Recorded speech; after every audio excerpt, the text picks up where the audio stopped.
Welcome to my channel, Avid Retro.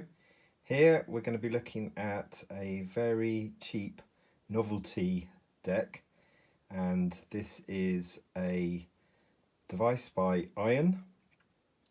Basically it's a twin cassette deck with a playback on the left and a record deck on the right. Now, not that you'd probably be using it for recording onto tapes, but it does allow you to do that. Interestingly, it also features noise reduction, a separate record level, and it even touts being able to play chrome tapes as well as recording chrome tapes, which is quite a nice feature. Now, this design is kind of made to look retro, but I think you probably agree it does look quite tacky, not particularly nice to look at. Now, they did make a deck in black like this, and I think that probably looks better. So it has a USB out for recording tapes that you're playing back to a computer, and that's the really old kind of standard plug that you can plug in and capture to a computer. So let's just have a little look around this before I do anything more. So as I say, it's got a side A, a very slow eject mechanism, as you can see, and as you'd expect, only playback here, the tape direction, reverse, forwards, stop, eject, and a pause. And the pause is just one of these little switches that engages.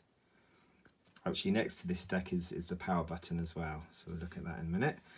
The tape counter, which I believe is only on the record deck, but it does kind of make sense why it's on the record deck and maybe not on this side. But it's going to be the deck that you probably would use the most if you were using it for recording. So noise reduction, doesn't say it's Dolby B, but presume it is. There's a dubbing and a high-speed dub. On this deck you've just got the extra record here, which is nice, and that locks down the play at the same time, so that's how that works. Let's have a look at that eject. That might be even slightly slower actually. Let's have a look inside. So all looking pretty clean. It's probably only ever run a few tapes through. A lot of these novelty decks probably have only been used very lightly. So looking at the top of the case, some unsightly screws holding the top cover on, I presume.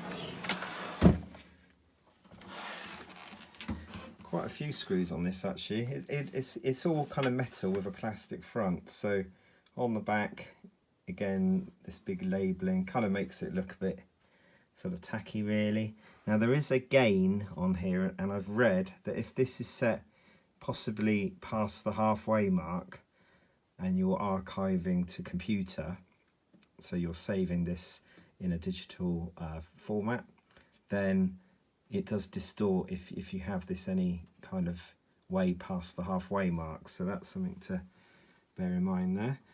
Here we have a left and right for record input and for play output, so it will take a external source, and you can obviously put this onto a amplifier.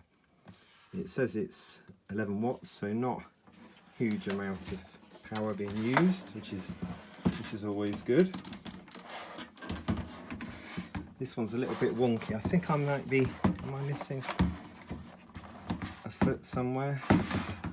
Or is it the cable? Let's have a look. Oh yeah, looks like I'm missing one of the feet there, see? Looks like it's, oh, it was a little one that's not there, so that would need to just be sorted out to make it level. All right, let's power this on and get some early first impressions.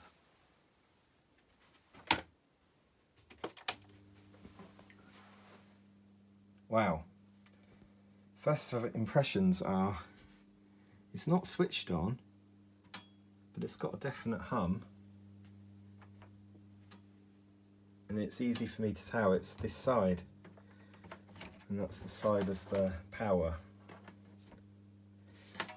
So I don't think it's engaged the motors on these cassettes, it's probably just the transformer humming there.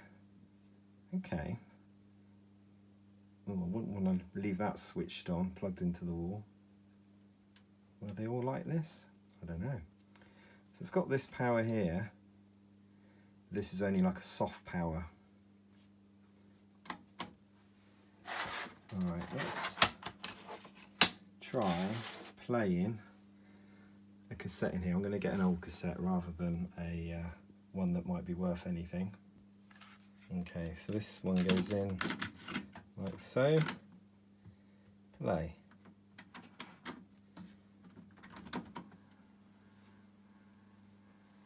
It's playing it. Looks to be going okay. Doesn't look to be any music search features. It's got quite a nice little meter though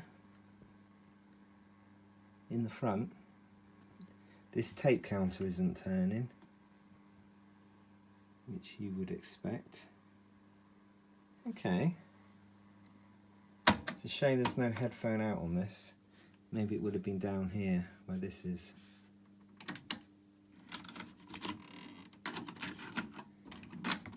Let's see if this side works, because one of my tests is to capture an album to the computer and also to make a copy of the album to a brand new cassette.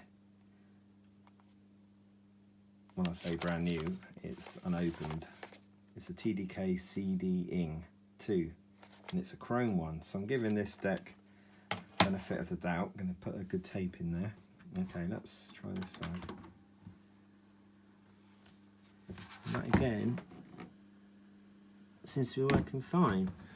This came from a job lot actually of lots of electronics, and it's one of the things that I've been working through as I go through basically, so that's why I haven't quite got to this until now. I've had other things to look at.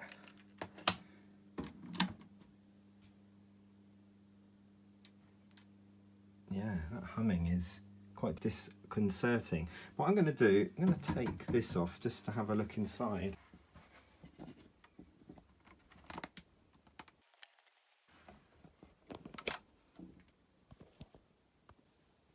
So the top comes off quite easily, just those 4 screws on the top, and there's 2 on the back. There's, I think, the culprit for the hum, transformer there. There's only one board in here. Everything looks reasonable. There's quite a lot of adjustment, probably for speed, different things. Oh, I can see a chip in there, or a few chips actually, because it's got to do its digital conversion as well on this board. So it's got to take the audio from the cassette, kind of convert that over. So are the bouts easy to get to if it ever needed a bout change? Okay, so this little one here is the tape counter, and these decks seem to require 2 bouts each.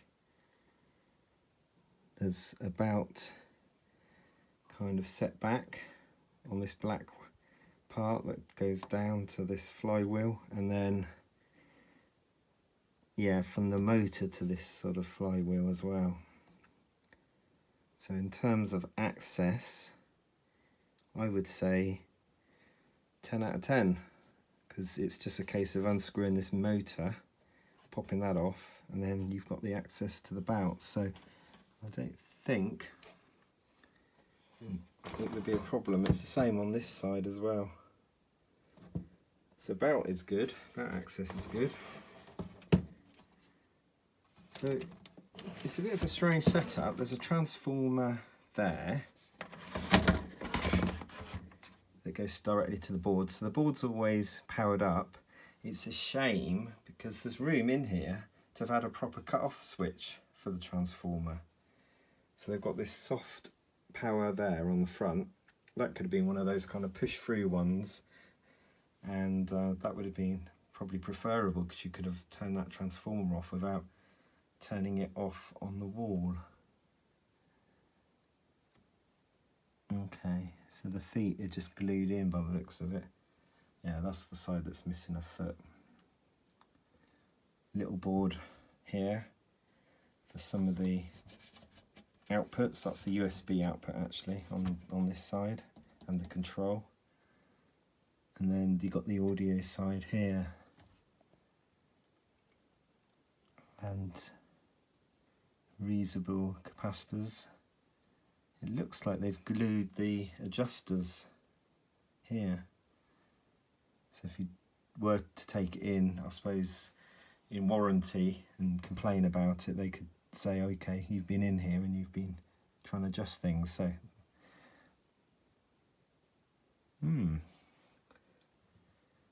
So these are Sanko cassette decks, and I think they were, I don't know if they still do actually, if they still manufacture cassette decks, but they certainly were one of the last ones. Alright, let's turn this on again. I'll turn it on at the wall.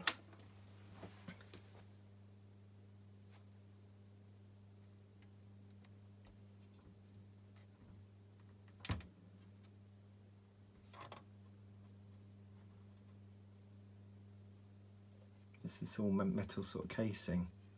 I don't know if it could be made a little bit quieter by changing the material in here. If this was, say, more foam, then that might resonate less. Okay.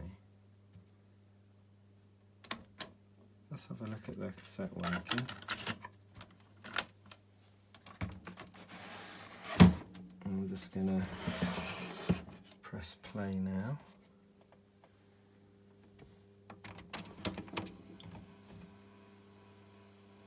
Yeah, no problem there. Bouts all look good, but I guess they're less than, well, maybe they're 20 years old, these bouts, but yeah, quite a simple, straightforward deck. Not expecting great results. Probably noticeable wow and flutter, especially when you compare it to premium, well, not even premium, but mid-range cassette decks.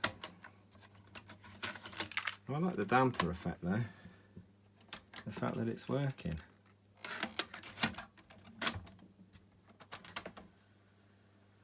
And you've got your meter there, yeah, playing. It seems to be quite quiet, the mechanism. I wonder if that hum from the transformer gets carried through at any point. That would be interesting.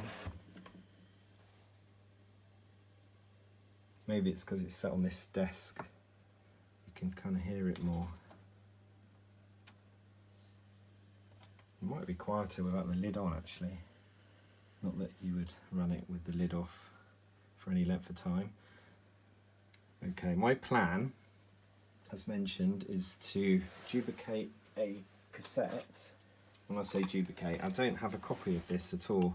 This is quite a rare cassette as far as I can tell. It's a sampler cassette from 1988 and it's from New Zealand. So I'm going to run that through. This is actually chrome as well.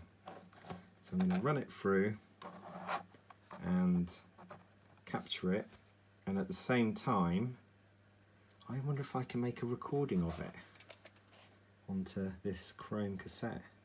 That would be pretty cool, wouldn't it? Because I've then got my computer file as well as having another recording, and I can do quite a reasonable compare of the recording versus the original. This is where I got the software from. So it's EZ Vinyl Converter software, but it basically is the same for the cassette deck. So that's downloaded. I did have a little go on my desktop PC and I had issues where I couldn't get the devices installed properly, so I've actually resorted to a laptop now, and that seems to be working somewhat better. So if I just show you the cassette deck, I've put the cassette in. The cassette is a chrome, but it does say it was recorded with normal bias, so because of that I'm not going to press the chrome on here. I'm going to leave noise reduction off as well, because sometimes that kind of dampens things a little bit. I know you get probably a bit more hiss, but it does kind of dampen things a little bit. So I'm just going to take apart the cassette. So that's in there. A little bit of noise you might hear is the fan on the laptop kicking off. So I'm just going to play the tape first, just see where we are in here. So I've set the back control just below half.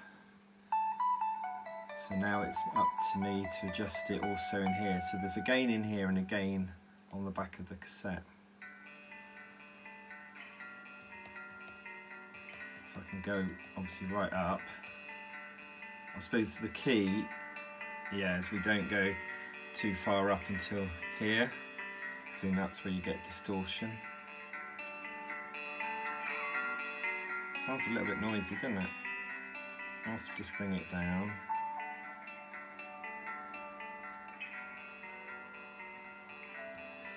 Probably need to find out where the noisy parts are on the cassette. So that's something I've got to do first. Kind of really discover where the peak is.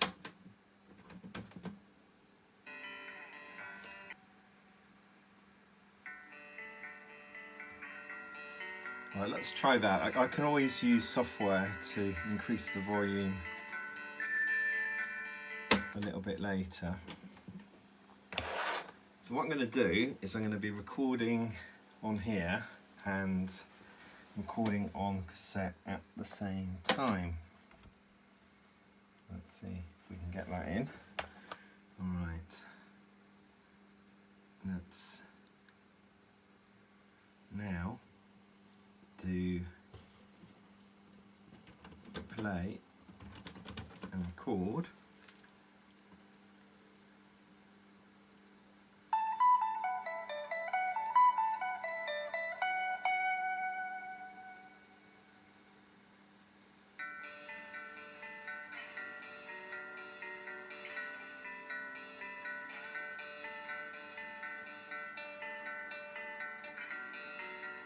So one thing I haven't checked is recording level on this one, so I'm going to stop it a minute.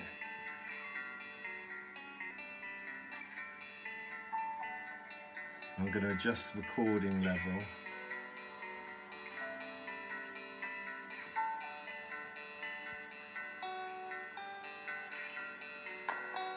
It doesn't seem to be doing anything. I'll show you.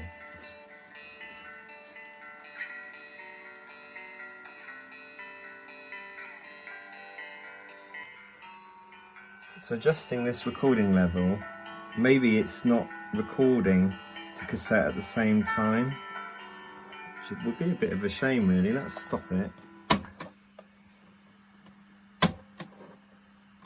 Let's rewind that and play it.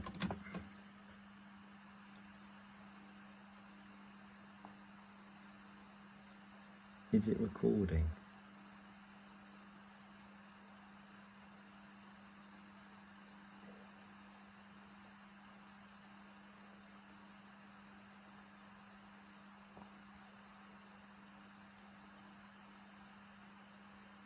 So it doesn't seem capable of recording the analog at the same time. And just to check that, I'm going to just try making a recording now. So I'm just going to speed on a bit. I'm going to go play and record. So although it's connected by USB, surely it should realise it's not actually using USB.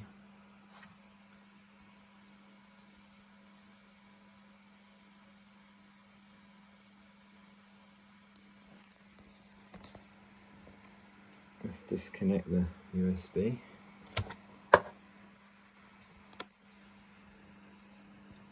Maybe I got this all wrong. Maybe the record deck is purely for recording new material from the audio inputs on the back of this deck, so it's unable to do a cassette archive.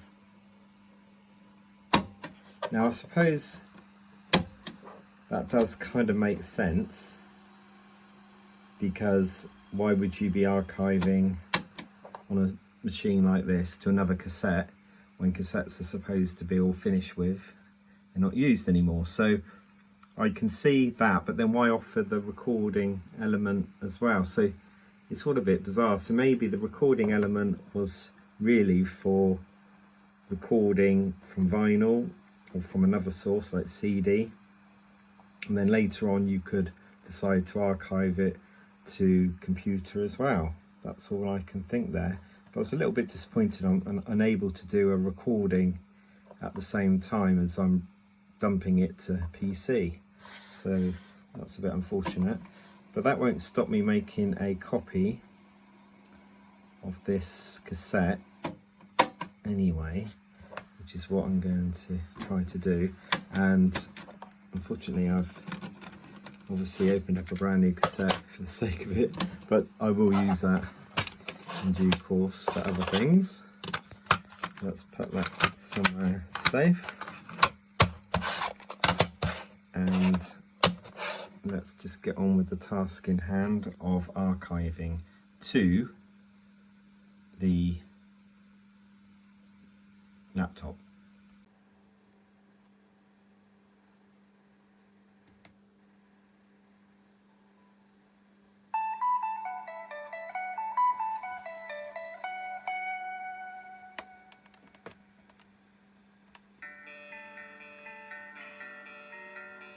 And then I'll leave that to do its thing. It looks like the end of the tape, so I'm just going to stop that. And let's go next.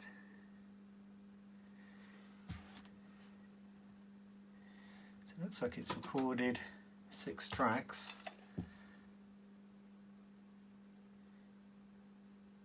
And I think there was only 4. Okay, let's rewind. Let me go back. Yeah, so I'm going to do the other side now. And when I'm ready, press record.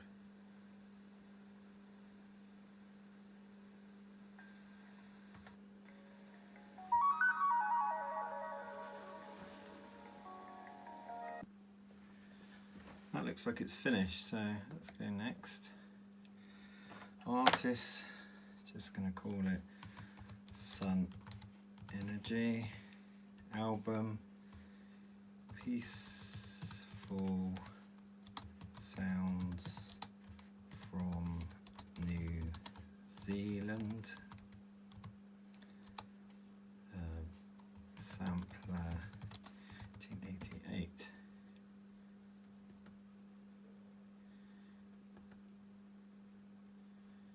Right, open save location.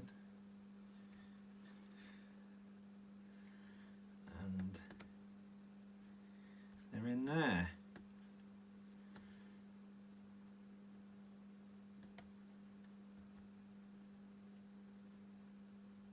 Let's do properties. They're all WAV files.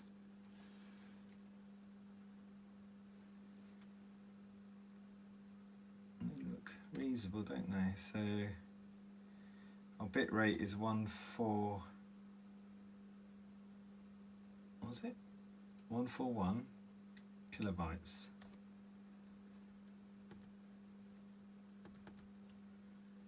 Right, let's switch that deck off.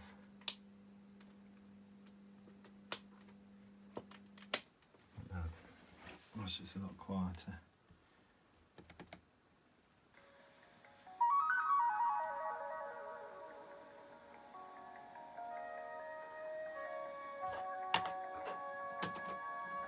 So obviously quite a lot of clean-up required. Quite a hiss there. My other method would be to run it through a cassette going into a mini disc player. But I will download these onto a media player so I can get the whole experience essentially. Very difficult to tell on the laptop. So that's recording to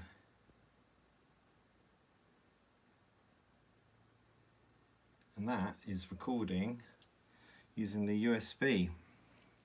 Another thing that you could do, something else I've got which I haven't used, is this device here. This is a USB cassette capture. Probably similar results, I would say, something like this, because it's quite cheaply made, but it's quite a interesting kind of item to look at, the way the lid opens there. It's also got auto reverse as well, which is quite unusual, I would say, for a modern kind of cassette device like this.